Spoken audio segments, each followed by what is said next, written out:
એટલું તો મેં સ્વપ્નમાં પણ નહોતું વિચાર્યું કે એક ફોર્મ ભરવું તહેવાર કરતાં પણ મોટું કાર્ય હશે.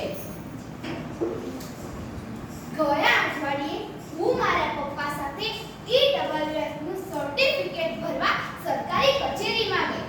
મને લાગ્યું બસ ફોર્મ આપશે, સાઈન કરીશું અને ફોર્મ ભરાઈ જશે. પણ નહીં, અહીંયા તો એક ફોર્મ ભરવું એ ખુદ એક અભિયાન છે. એ મેં જોયું અને જાણ્યું. અમે કચેરીના દરવાજે પહોંચ્યા. ત્યાં એક ભાઈ ચોપડા લઈને બેઠા હતા. મેં એમને પૂછ્યું શું કામ છે? પપ્પાએ કહ્યું EWS નું સર્ટી જોઈએ છે, ફોર્મ ભરવાનું છે.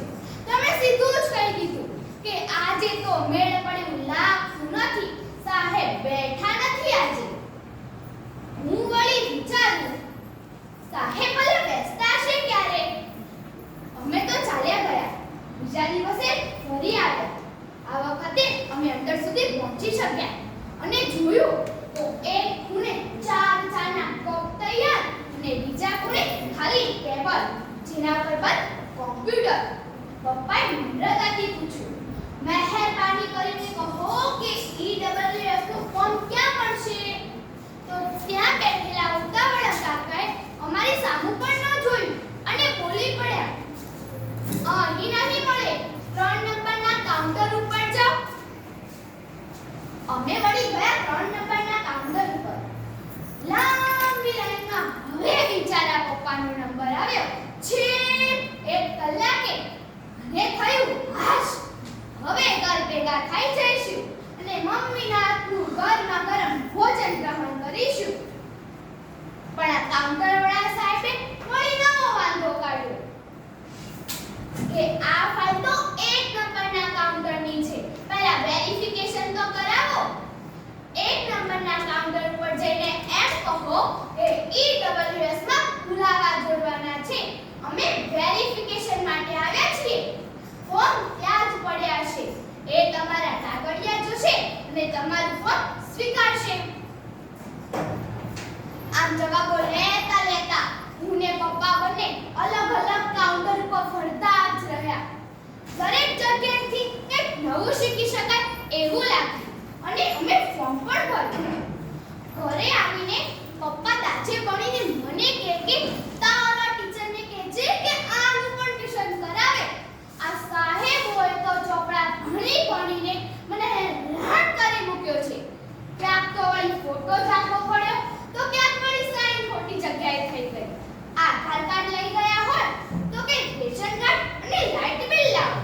વળી કે આ તો ઓનલાઈન કર્યું હોત તો, અરે ભાઈ, આ બધું પહેલે દિવસે જ કહી દીધું હોત તો આટલો બધો ધસારો બચત નહીં. એક વાત મને આજે પણ યાદ છે. એક લાઈનમાં એક વૃદ્ધ ડોશીમા ઊભા હતા. મેં એમને પૂછ્યું, તમે કેટલા દિવસથી આવી રહ્યા છો? એ હાસ્ય મુખે બોલી, દીકરી 2 દિવસથી આવી રહી છું, પણ અહીંયા તો આ ફાઇલ જ કસતી નથી, પણ આપણે બધા ધક્કે ખસીએ છીએ. એક ક્ષણ માટે મને તો એવું લાગ્યું કે હું કોઈ કચેરીમાં નહીં પણ કોઈ ધક્કાશાળામાં ઊભી છું. બોલો, આ વાત ઉપર દુખી થવું કે હસવું કંઈ સમજાણું જ નહીં. હવે હું રોજ ભણું છું, નવી વસ્તુ શીખું છું. મને પણ સપના આવે છે કે હું પણ મોટી થઈને સરકારી અધિકારી બનું.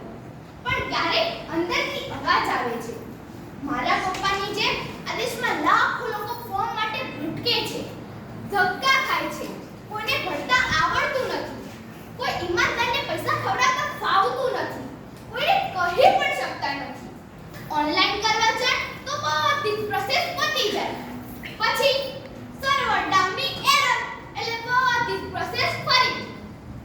તો એક નિર્દોષ નાગરિકના સપનાનું શું? અત્યારના સમયમાં માત્ર સરકારી નોકરીનો સ્વાર્થ સિદ્ધ કરવો શું પ્રગતિ છે? મને તો નથી લાગતું. તમને શું લાગે